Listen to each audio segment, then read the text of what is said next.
Hello students, welcome back. Today we will start chapter Things Around Us. We will learn the characteristic features of living and non-living things in our environment and how they interact with each other. So characteristics of living things. First characteristic is structural organization. Living things have a definite structural organization. Bodies are made up of cells which are building blocks of body. Cells combines to form tissue group of tissue performing a particular function in the body form an organ and then the organ system. The second characteristics is movement and response to stimuli. Most living things are capable of moving on their own. Animals move from one place to another in search of food and water, to escape from danger, and many other reasons. We will take the example of touch-me-not plant. Leaves of touch-me-not plant curl up when touched. Here, touch is stimulus and curling up of leaves is the response. Now the third characteristic is growth and development. Every living organism has the main characteristic of growth and development. And the next is excretion. Living things remove waste from their body by the process of excretion. Next characteristic is respiration. Breathing is a part of respiration. As we all know, human beings and animals inhale oxygen and exhale carbon dioxide, and plants vice versa, they exhale oxygen and inhale carbon dioxide. So respiration is a vital part of all the living organisms. Reproduction. Living things have ability to reproduce more of their kind through reproduction. Different organisms have different means of reproduction, mostly through plants, mostly through seeds. Animals reproduce by laying eggs or giving birth to young ones. Next characteristic is nutrition.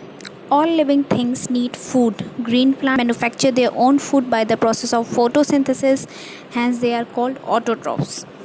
But animals cannot manufacture their own food, hence they are called heterotrophs. They depend on plants and other animals for food. Next characteristic of living thing is lifespan and death. All living things follow a cycle of growth and development in which an organism takes birth, grows into adult, grows old and dies. This is known as life cycle of organism. Now we will study about environment. All living things depend on their surrounding for food, water and shelter. All that surrounds living things and affects their growth, development is called their environment. Environment include both living and non-living things. Thus we can say that environment is made up of two parts, biotic and abiotic. Living things such as plants, animals are called abiotic components, and non-living things such as light, air, water, soil and temperature are called abiotic components.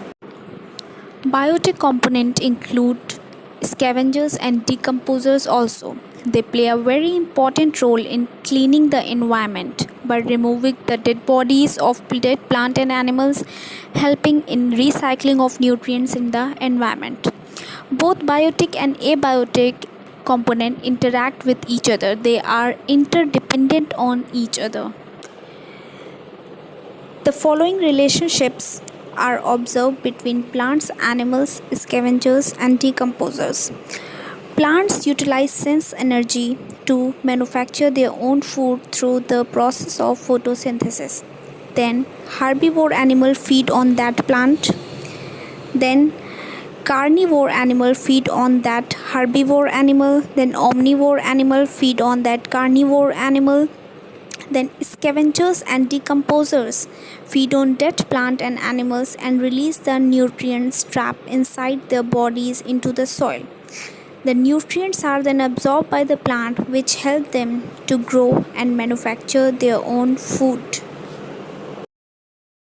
So, students, as we are at the end of the chapter, I hope this video will help you in clearing all your doubts. Thank you. Have a good day.